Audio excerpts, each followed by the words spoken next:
जी हाँ, सत्ता विरोधी लहर को दूर करने के लिए हरियाणा में भारतीय जनता पार्टी का नया चुनावी फॉर्मूला। जी हाँ, खुद मुख्यमंत्री 2 सीटों से लड़ सकते हैं चुनाव। इस वक्त की खास खबर है, ध्यान से इस वीडियो को शुरू से अंत तक देखिएगा। चैनल को जरूर सब्सक्राइब कीजिएगा। हरियाणा विधानसभा चुनाव में भाजपा कुछ नया उदाहरण पेश कर सकती है, क्योंकि इस वक्त जो लोकसभा चुनाव में हरियाणा में कांग्रेस पार्टी ने अच्छा परफॉर्म किया, 5 सीटें जीती, वोट प्रतिशत में भी बढ़ोतरी की, और बताया ये भी जा रहा है कि विधानसभा चुनाव में भी भारतीय जनता पार्टी के लिए सिरदर्द कांग्रेस बनी हुई है। कांग्रेस सत्ता विरोधी लहर का पूरा फायदा भी उठाना जो है चाहती है, लेकिन अब भारतीय जनता पार्टी मध्य प्रदेश व राजस्थान वाला फॉर्मूला अपनाना चाहती है। मध्य प्रदेश और राजस्थान में भारतीय जनता पार्टी ने विधानसभा चुनाव में तमाम बड़े बड़े नेताओं को चुनाव लड़वाया था। उस समय जब केंद्र में कृषि मंत्री जो थे नरेंद्र तोमर, वे भी चुनाव लड़े, जीते, अब वे मंत्री भी बने हुए हैं। और उसके साथ साथ बालकनाथ हो, राठौड़ हो, राजस्थान में भी काफ़ी बीजेपी के बड़े बड़े नेताओं ने विधानसभा चुनाव लड़ा। कुछ ने जीत दर्ज की, कुछ ने तो हार का भी सामना करना पड़ा। इसी पॉलिसी के तहत हरियाणा में भी भारतीय जनता पार्टी के जो प्रदेश समिति है, उन्होंने निश्चय किया है कि हरियाणा के तमाम बड़े बड़े नेता जो सांसद है, केंद्रीय मंत्री है, पूर्व में सांसद रह चुके हैं, जिनका अच्छा खासा प्रभाव है, उनको चुनावी मैदान में उतारा जाए।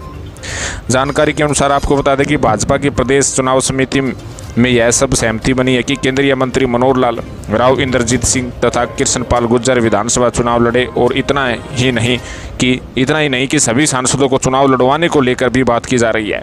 यह तो प्रदेश चुनाव समिति की सहमति है, लेकिन इस सहमति पर हाईकमान की मोहर लगना जरूरी है। हाईकमान क्या चाहता है, ये देखने वाली बात भी होगी। केंद्रीय मंत्री और राज्यसभा सदस्यों, सांसदों और पूर्व सांसदों के लिए हालांकि अभी सीटें तय नहीं की गई है, लेकिन हाईकमान यदि उनके चुनाव लड़ने की मंजूरी प्रदान करता है तो वे अपनी अपनी सीटों का फैसला स्वयं कर सकते हैं। प्रदेश चुनाव समिति ने विधानसभा सीटें चुनने का फैसला इन प्रमुख नेताओं पर छोड़ दिया है।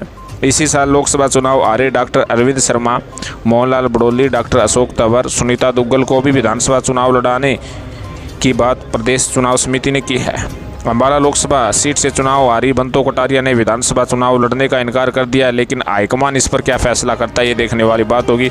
भाजपा के राज्यसभा सदस्य सुभाष बराला, रामचंद्र जांगड़ा, कृष्ण लाल पवार को भी विधानसभा चुनाव लड़ाने का इशारा किया है। और इसके साथ साथ आपको बता देते हैं कि मुख्यमंत्री नायब सिंह सैनी का गृह क्षेत्र वैसे तो नारायणगढ़ है, लेकिन वह 2014 में यहाँ से विधानसभा चुनाव जीतकर मंत्री भी बने थे।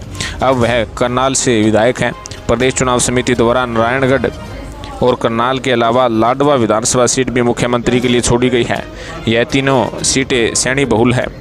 मुख्यमंत्री चाहेंगे तो 2 विधानसभा सीटों से भी चुनाव लड़ सकते हैं। गत दिनों ऐसी चर्चा चली थी कि अहिवाल क्षेत्र के नारनौल से सैनी को चुनाव लड़वाया जाएगा, क्योंकि वह क्षेत्र भी सैनी बहुल्य है। और उसके साथ साथ अब पैनल में शॉर्ट लिस्ट प्रक्रिया बीजेपी में आरंभ कर दी है। 2 दिवसीय प्रदेश चुनाव समिति की बैठक के तुरंत बाद देर रात केंद्रीय मंत्री धर्मेंद्र प्रधान के आवास पर भाजपा की छोटी टोली की बैठक हुई, जिसमें पैनल में शामिल नामों को और छोटा किया गया। जिन पैनलों में 4 से 5 लोगों के नाम थे, उन्हें छांटकर 2 से 3 किया गया। हालांकि फैसला पार्टी हाईकमान ने ही करना है, लेकिन चुनाव की रणनीति तथा प्रत्याशियों के बारे में फ्रेमवर्क तैयार कर लिया गया है। तो कहीं ना कहीं भारतीय जनता पार्टी हर हाल में हरियाणा का विधानसभा चुनाव जीतना चाहती है, सरकार बनाना चाहती है, और इसको लेकर वे नए नए फॉर्मूले हरियाणा में ला सकती है और अपनी प्रक्रिया आरंभ कर सकती है। लेकिन आपका इस विषय में क्या कहना है? क्या हरियाणा में भारतीय जनता पार्टी कोई करिश्मा कर पाएगी? अब की बार हरियाणा में किसकी सरकार बनेगी? कमेंट जरूर करें। धन्यवाद। जय हिंद।